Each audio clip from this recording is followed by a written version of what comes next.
So I'm in my closet asking for a little bit of support, feedback, or resources on something that has been something that's really become clear to me just the past 2 days. Is I have a personal fear of rejection and abandonment.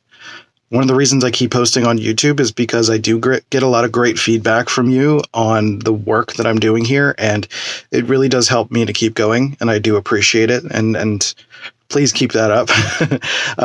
But I do recognize also that I have a lot of fear of rejection and abandonment that keeps me from even starting and putting out new videos and putting out new projects, and I hold myself back.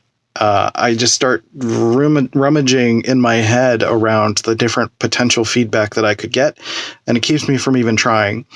I feel that way with my art, with my work, with talking here in my house, because I'm afraid that maybe it's going to be too loud for my neighbors or for my wife, or, I'm going to be some sort of burden. That's kind of the extroverted feeling, baby FE thing. A little bit, but it's some of the Enneagram 1 stuff too, of being fear of right and wrong, fear of ultimately rejection. One of the reasons I got into personality types is because I was trying to understand the difference between my personality and these repeated failures I was having. I was like, is it a mental health thing? Am I struggling because of like chemical stuff? Like, what are my actual disabilities and challenges? And I think I do have legitimately a challenge with auditory processing and sensory overload, right? That's something I'm accounting for and working on. But there's also this other feeling of dread that I get around approaching projects and approaching putting stuff out there in the world, whether that's making art or showing up on stage to, when I was hosting my mental wellness open mic nights, that was an ability to kind of push through that. And I understand that when there's like a trauma or a wound of some kind,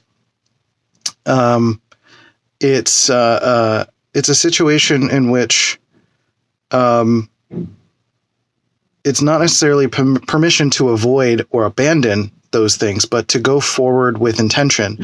So for me, a lot of my work, I suspect, is around acceptance and reassurance, reassuring myself in the moment much more quickly that everything's going to be okay. Go forward, and you're only experimenting and seeing what works. And then also not ignoring or rejecting or abandoning before I'm rejected or abandoned.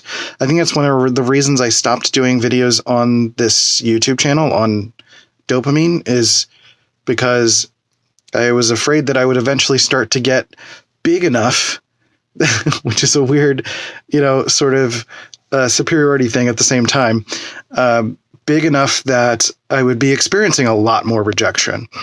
And then when I experienced rejection in the comments, I was very, very macho about it, about what I would accept or won't accept. And there's some degree of truth to those boundaries, but I think I overset certain boundaries to protect my own ego and self, right? So rejection and abandonment, I'm really curious to see if there's anything that comes up, like if you've had to deal with this and work through it, if there's any interesting resources you've come across, or just any feedback you want to provide for this channel would be probably pretty helpful right now as I navigate some of these waters. To talk through it is helpful, so being able to do these videos more, even if they're kind of janky closet videos, I think I'm okay with that. I just need to work on my arm strength because I can't hold it out like this for very long. I got to get like a holder in here or something like that. But either way, I think that's all I wanted to put out there and see if there's anything that comes up for you. I do have other ideas for stuff here for INTPs on this channel and other concepts, not just INTPs, but mental health, spirituality, things like that. But I'm going to get through this first. And I'm not great at endings. So just go watch the next video, and I'll see you next time.